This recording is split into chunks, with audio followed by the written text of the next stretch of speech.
నమస్తే, welcome to our channel. ప్రస్తుతం మనతో పాటు ఉన్నారు డాక్టర్ భాను పూర్ణిమ గారు. నమస్తే మేడం. నమస్తే అండి. మేడం, ఒక నార్మల్గా చాలా మందికి పారాలిసిస్ అనేది వస్తూ ఉంటుంది. బట్ ఈ వింటర్లో ఎక్కువ శాతం నేను విన్నది ఫేస్ కూడా వస్తుంది వన్ సైడ్ చెప్పేసి. అంటే దీనివల్ల మనకి ఎలాంటి ప్రాబ్లమ్స్ ఉంటాయి, అసలు మన దగ్గర ఏమైనా ట్రీట్మెంట్ ఉందా, తగ్గే అవకాశాలు ఉన్నాయి అంటారా? బెల్స్ పాల్సీ అంటామండి మీరు అన్నట్టు. అంటే దీనికి నార్మల్ పారాలిసిస్కి డిఫరెన్స్ ఉంటుంది. నార్మల్గా మనం మాట్లాడుకునే పారాలిసిస్ హెమిప్లీజియా అంటాం. అంటే బ్రెయిన్లో బ్లడ్ క్లాట్ అవటం వల్ల వస్తుంది, ఒక సైడ్ బాడీ మొత్తం ప్యారలైజ్ అవుతుంది.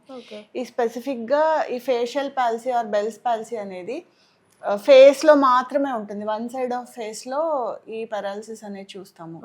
దీనికి ప్రత్యేకంగా కారణాలు అంటూ ఏమీ ఉండకపోవచ్చు. వీటిని చాలా ఎక్కువగా మనము వింటర్ సీజన్లో చూస్తూ ఉంటాం. సో వింటర్ సీజన్లో ఎప్పుడైనా చలికి బాగా ఎక్స్పోజ్ అవ్వడం వల్ల కానీ, చలిలో ట్రావెల్ చేసేటప్పుడు చెవులు కవర్ చేసుకోకుండా ట్రావెల్ చేయడం వల్ల కానీ, ఎర్లీ మార్నింగ్ చాలా మంది మనం వాకింగ్కి వెళ్తూ ఉంటాం. సో వాకింగ్కి వెళ్ళేటప్పుడు మనము స్వెటర్, చాలా మంది ఏం చేస్తారంటే వాకింగ్ చేసేటప్పుడు ఎంత చలిగా ఉన్నా కూడా నడుస్తూ ఉంటే బాడీలో హీట్ అనేది జనరేట్ అయ్యి, సో దాంతో కొంచెం స్వెట్టింగ్ అది వచ్చి చాలా మంది స్వెటర్స్ వేసుకోరు. సో స్వెటర్స్ వేసుకోకపోయినా వింటర్ సీజన్లో వాకింగ్కి వెళ్ళేటప్పుడు ఇయర్స్ మాత్రం కంపల్సరీ కవర్ చేసుకోవాలి. సో ఇది చలి అంటే ఫేషియల్ నర్వ్ అనేది 7th క్రేనియల్ నర్వ్ అనమాట.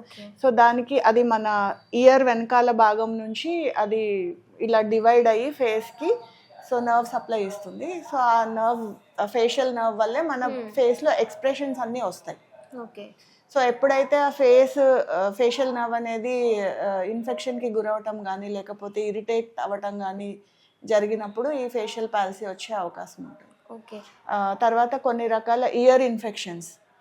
సో ఇయర్లో అంటే ఏదైనా చెవిలో ఏదైనా ఇన్ఫెక్షన్ ఉన్నా కూడా సో అది ఒకవేళ ఆ ఫేషియల్ నర్వ్ మీద ప్రెస్ అవ్వటం కానీ లేకపోతే దాని వరకు ఎక్స్టెండ్ అవ్వటం కానీ జరిగితే సో దానివల్ల కూడా ఈ బెల్స్ పాల్సీ అనేది వచ్చే అవకాశం ఉంటుంది. సో ఈ బెల్స్ పాల్సీ వచ్చినప్పుడు ఒక సైడ్లో ఫేస్ అనేది కదపలేకపోతాం. సో ఎక్స్ప్రెషన్స్ అనేవి ఉండవు. సో ఆహారం తీసుకోవడం ఇబ్బంది అవుతుంది. ఒక సైడ్ టంగ్కి స్పర్శ అనేది ఉండదు. సో వేడి వస్తువులు తినాలన్నా చల్ల వస్తువులు తినాలన్నా చాలా ఇబ్బంది పడతారు. సో ఇలాంటి చూస్తుంటేనే మనకి ఒక సైడ్ తెలిసిపోతుంది. నవ్వినప్పుడు ఒక సైడ్ మూతి వంకర పోవడము, వాటర్ తాగుతుంటే పక్క నుంచి కారిపోవడము, సో ఇలాంటి లక్షణాలన్నీ చూస్తాము. సో ఇలాంటివి రాకుండా ఉండాలి అంటే చలికాలం ఎస్పెషలీ బయటకు వెళ్ళినప్పుడు స్వెటర్ వేసుకోకపోయినా చెవులు అనేవి కవర్ కంపల్సరీ చేసుకోవాలి. సో ఏమాత్రం చలి చెవులకి తగలకుండా చూసుకుంటే ఈ ఫేషియల్ పాల్సీ రాకుండా ఆర్ బెల్స్ పాల్సీ రాకుండా చూసుకోవచ్చు. అంటే ఏజ్ అనేది ఏమైనా ఉంటుందా మేడం?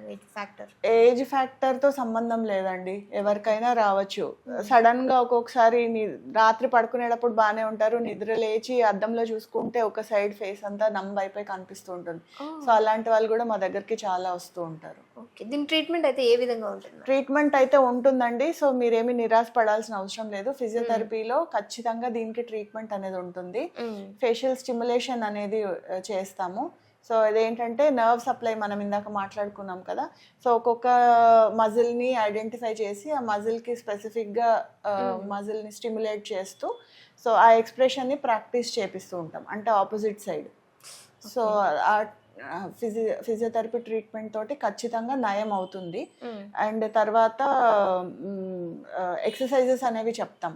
సో చూయింగ్ గమ్ కంటిన్యూస్గా నవలటం కానీ లేకపోతే నోట్లో నీళ్లు పుక్కిలించి ఉంచుకోవడం, అంటే హోల్డ్ చేయడానికి ట్రై చేయడం కానీ, బెలూన్స్ ఊదటము, క్యాండిల్స్ బ్లో చేయడము, సో ఇలాంటి ఎక్సర్సైజెస్ ద్వారా ఎక్స్ప్రెషన్ అనేది వెనక్కి తెచ్చుకోవచ్చు. ఓకే, అంటే ఇందులో ఏమైనా గ్రేడ్స్ అనేవి ఉంటాయా మేడం? అంటే ఈ గ్రేడ్ నుంచి ఈ గ్రేడ్కి అనే విధంగా ఉంటాయండి. 1 to 4 గ్రేడ్స్ అనేవి ఉంటాయి.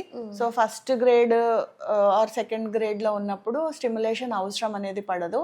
జస్ట్ ఎక్సర్సైజెస్ తోటి అండ్ స్లైట్గా చిన్న మసాజ్ తోటి దీన్ని కవర్ చేసేసుకోవచ్చు. ఒకవేళ 3rd grade and 4th grade కనుక ఉంటే ఖచ్చితంగా స్టిమ్యులేషన్ అనేది అవసరం పడుతుంది.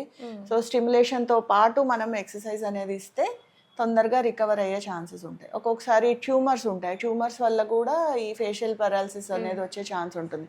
సో బెల్స్ పాల్సీ అనేది వచ్చినప్పుడు ఫస్ట్ దీన్ని ఎందువల్ల వచ్చింది అనేది చూసుకోవాలి, ఐడెంటిఫై చేయాలి. ఐడెంటిఫై చేయాలి. ఒక్కొక్కసారి ట్యూమర్స్ ఉండి అసలు ఏమీ రీజన్ లేకుండా జస్ట్ ఫేషియల్ పాలసీ అనేది రావచ్చు. ఓకే. సో అలాంటప్పుడు చలికి అండ్ ఇలా ఇవి కూడా కారణాలు. డిఫరెంట్ కారణాలు ఉంటాయి. ఒక చలి ఒక్కటే కారణం కాకపోవచ్చు. సో ఇయర్ ఇన్ఫెక్షన్ కానీ లేకపోతే ట్యూమర్స్ కానీ ఇలాంటి వాటి వల్ల కూడా ఇది వచ్చే అవకాశం ఉంటుంది. సో ఇది వచ్చినప్పుడు మాత్రము ఎందువల్ల వచ్చింది దేంది అనేది ఫస్ట్ ఒకసారి ఐడెంటిఫై చేసుకొని దాని తర్వాత ట్రీట్మెంట్ అనేది తీసుకుంటే ఖచ్చితంగా దీన్ని బయటపడవచ్చు. అంటే ఇప్పుడు మీరు అన్నట్టు చలి ఒకటి, ఇయర్ ఇన్ఫెక్షన్, ట్యూమర్స్, వీటన్నిటికీ ట్రీట్మెంట్ అనేది ఒకటే విధంగా ఉంటుంది మేడం? ఒకటే విధంగా. ఇప్పుడు వేరే కారణాల వల్ల వచ్చింది అనుకుందాం. ఇప్పుడు మేము అనేది ఏంటంటే ఈ ఫేషియల్ పాల్సీని మాత్రమే ట్రీట్ చేస్తాం. దాని అండర్లైయింగ్ కాజ్ ని మాత్రము బయట ట్రీట్మెంట్ తీసుకోవాలి. ఇయర్ ఇన్ఫెక్షన్ వస్తే ఈఎన్టీ దగ్గరికి వెళ్ళి మీరు దానికి రిలేటెడ్ ట్రీట్మెంట్ తీసుకోవాల్సి వస్తుంది. ఒకవేళ ట్యూమర్స్ ఏదైనా ఉంటే మీరు ఈఎన్టీ సర్జన్ దగ్గర నుంచి ట్రీట్మెంట్ తీసుకోవాల్సి వస్తుంది. దాంతో పాటు మేము ఇలా సపోర్టింగ్ ట్రీట్మెంట్ అనేది ఇస్తూ ఉంటారు. Okay, thank you so much madam, చాలా మంచి ఇన్ఫర్మేషన్ ఇచ్చారు.